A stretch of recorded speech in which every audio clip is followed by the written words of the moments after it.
asabathu janabatun, katika kulala kwao waliota wakapambazukiwa ni wenye janaba, wanahitaji kujitaharisha.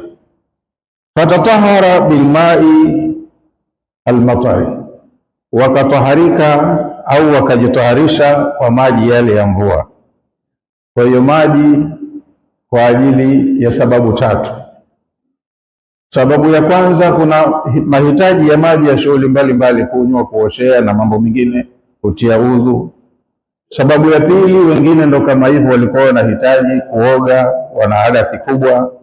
Na sababu ya tatu, uwanja ulikuwa mbaya, una mchanga. Kwa hiyo kwenye mchanga hata baskeli huendeshi vizuri, na kwa mguu vile vile hutembei vizuri. Sasa watapiganaje kwenye tifutifu kwenye michanga? Huwi makini katika kupigana. Kwa hiyo Allah aliteremsha mvua papatikane manufaa pia. Mchanga ule kwa maji umeshikana, mtu anacheza vizuri kwenye uwanja wa vita.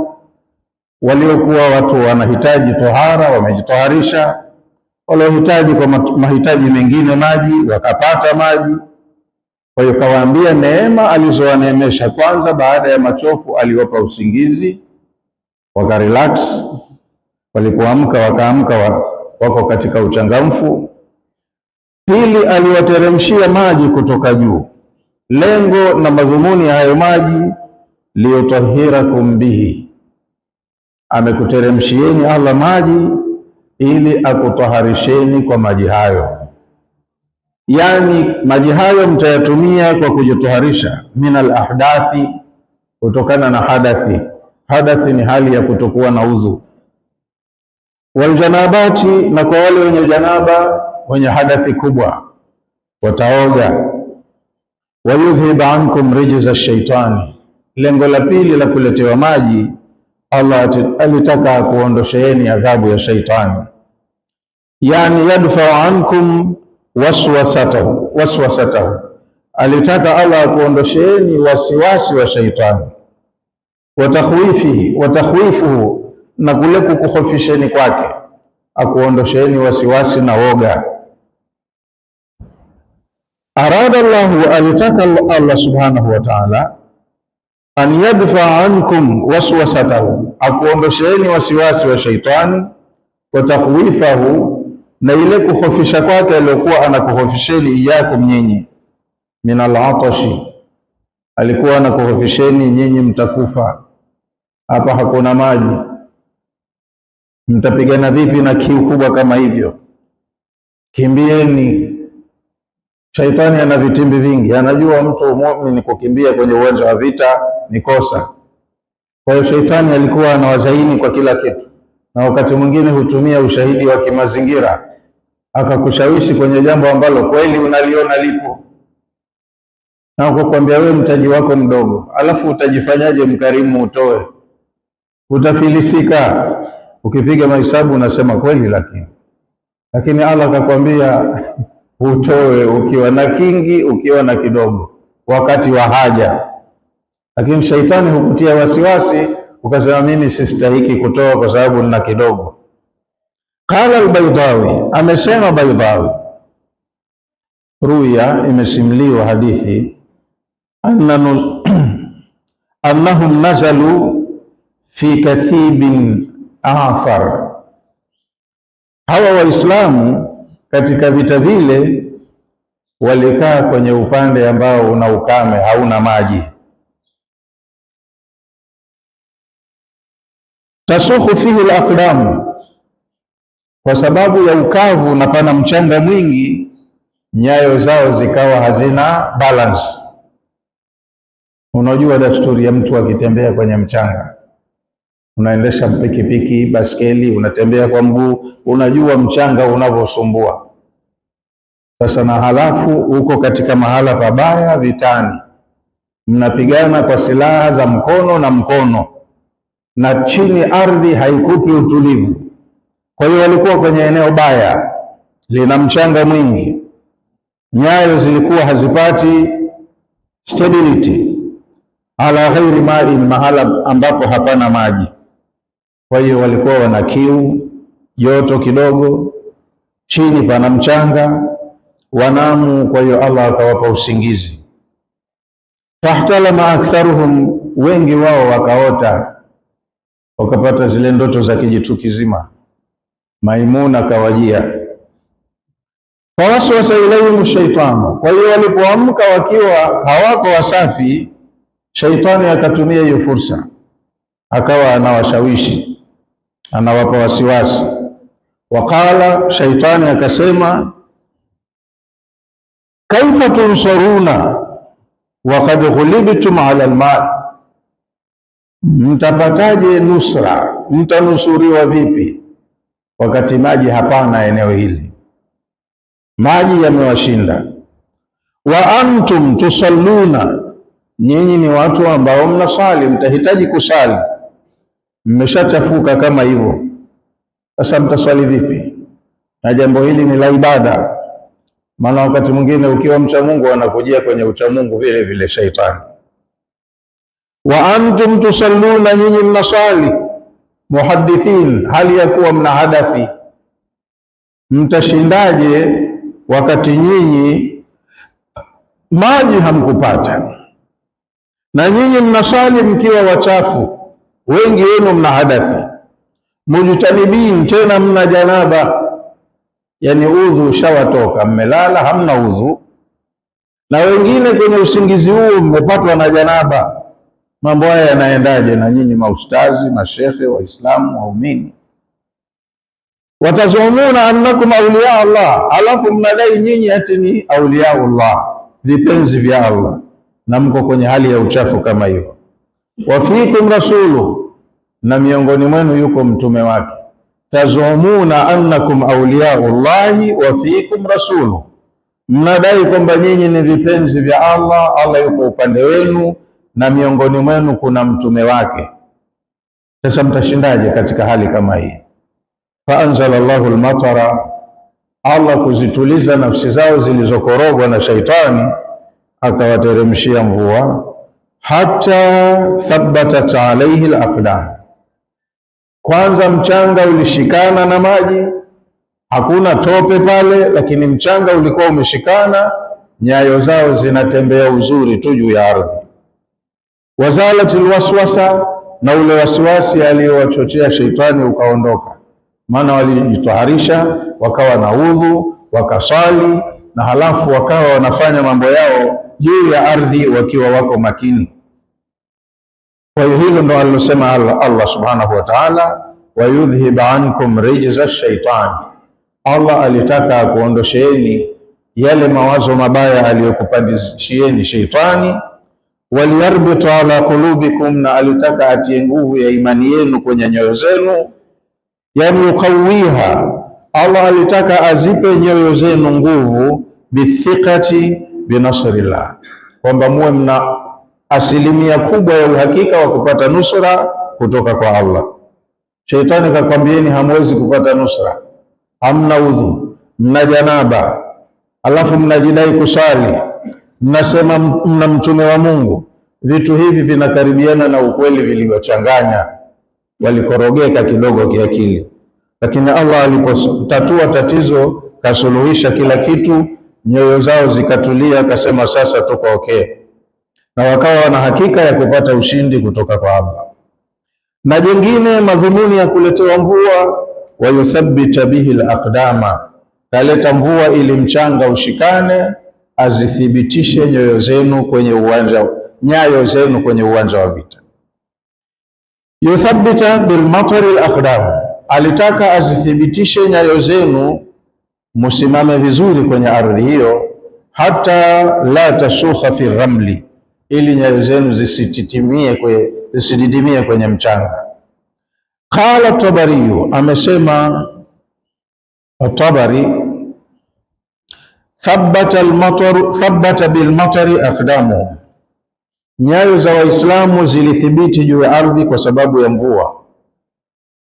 Liannahum, kwa sababu kanu, walikuwa,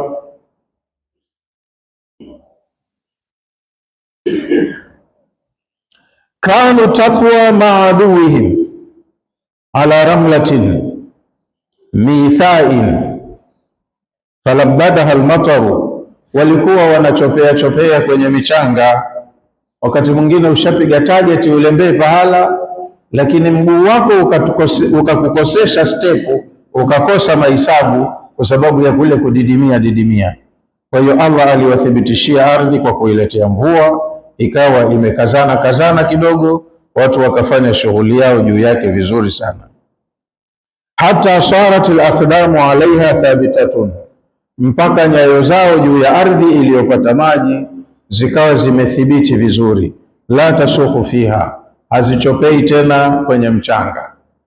Akikanyaga mtu kakanyaga, mahesabu yake yanaenda sawa. Jengine anasema Allah, idh yuhi rabbuka ila almalaikati.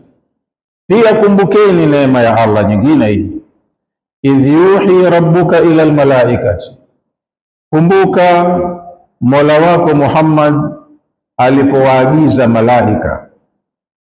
Allah kawaamrisha malaika kwa kuambia anni maakum, mimi niko pamoja na nyinyi. Waumini wameambiwa Allah yuko pamoja nao, na malaika wakaambiwa mimi niko pamoja na nyinyi. Kwa hiyo Allah yuko pamoja na malaika na yuko pamoja na waumini na mtume wake. Idh yuhi rabbuka ila almalaikati anni maakum, kumbuka Mola wako alipowaagiza malaika kwa kuambia mimi niko pamoja na nyinyi. Tadhkirun bini'matin ukhra, hapa Allah anakumbusha neema yake nyingine aliyowaneemesha nayo Waislamu kwenye vita vya Badri. Yani maana yake yuhi ila almalaikati, Allah aliwaagiza malaika kwa kuwaambia bianni maakum, mimi niko pamoja na nyinyi na kutumeni mkafanya ile kazi, lakini si yawatelekeza, niko pamoja na nyinyi. Bilauni wan nasri, nitawasaidia na nyinyi ndo mtakuwa washindi. Fathabitu alladhina amanu, nendeni kaungeni nguvu, wathibitisheni, wamakinisheni wale waumini. Malaika wanaambiwa waje wawamakinishe waumini. Kama nilivyosema, ilikuwa ni vita vya kwanza na wengi wao si wapiganaji, hawana uzoefu wa vita. Hapa kama wamepelekwa depu, na kwa muda mrefu Waislamu walikuwa wanadhalilishwa tu, hawajibu mashambulizi. Hapa wanaambiwa kudhalilika, basi saidi jibuni. Kwa hiyo wanaandaliwa, wanaonyeshwa namna ya kupigana kwa vielelezo halisi. Malaika watakuja kuwaunga nguvu waumini, na kwenye vita hivi waumini watajifunza namna ya kupigana. Kwa hiyo malaika waliambiwa na Mola wao, anni maakum, mimi niko pamoja na nyinyi, bilauni wan nasri, nitakusaidieni na nyinyi ndo mtaibuka washindi, mtashinda kwa idhini yangu. Fathabitu alladhina amanu,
maelekezo, fadribu fawqa al-a'naqi wadribu minhu kulla banani. Fadribu fawqa al-a'naqi, nyinyi kwa silaha zenu wapigeni hawa makafiri shingoni. Yani unampiga mahala, unaua moja kwa moja, asisimame tena kupigana. Pigeni kwenye shingo zao. Wadhribu minhum kulla banani, na wapigeni kwenye vidole. Sikashika mkuki au upanga, sasa wewe kashika upanga, ukifyeka hivi vidole vyake hawezi tena kuukamata upanga. Akikamata mkono wa pili hana uzoefu wa kuutumia mkono wa shoto, lakini hata kama ana uzoefu, kata na hivi vidole vyake, anashikaje sasa? Kwa hiyo piga ummalize kabisa. Huwezi kummaliza, maana na yeye mwerevu, anakwepa, anajua kucheza. Piga pale aliposhikia silaha ili asikamate tena silaha, alafu utammaliza. Kwa hiyo ni mbinu ambayo wanafundishwa Waislamu kwa vitendo kwenye uwanja wa vita. Malaika wanawaonyesha Waislamu, maana malaika ndio wako upande wa Waislamu. Fadribu fawqa al-a'naqi, yani idribu ala al-a'naqi, wapigeni shingoni. Ka kaulihi ta'ala, ni kama kauli yake Allah alivyosema fadarba ar-riqabi kwenye suratu Muhammad, idha laqitum alladhina kafaru fadarba ar-riqabi hatta idha athkhantumuhum fashuddu al-wathaq fa imma mannan ba'du wa imma fida hatta tadau al-harbu au zara. Kwa hiyo pigeni shingoni. Walielekezwa namna ya kumaliza hivi vita kwa wepesi na kwa muda mfupi. Ukikabiliana na mtu, tafuta namna ya kukata shingo yake. Hapastahiki huruma hapa, kata shingo yake afe, au kata sehemu ambayo kashikia silaha asiweze kukamata tena silaha. Hichi ndicho walichoelekezwa malaika, na malaika wako kwenye safu za wapiganaji wa Kiislamu. Waislamu wanaona kinachotendeka katika uwanja wa vita.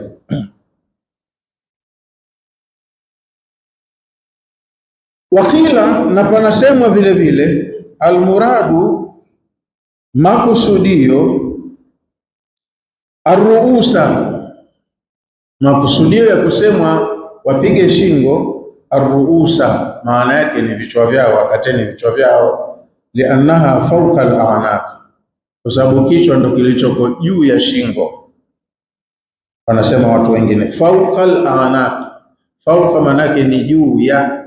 Kwa hiyo kateni juu ya shingo, maana yake ambia wapigeni kichwani.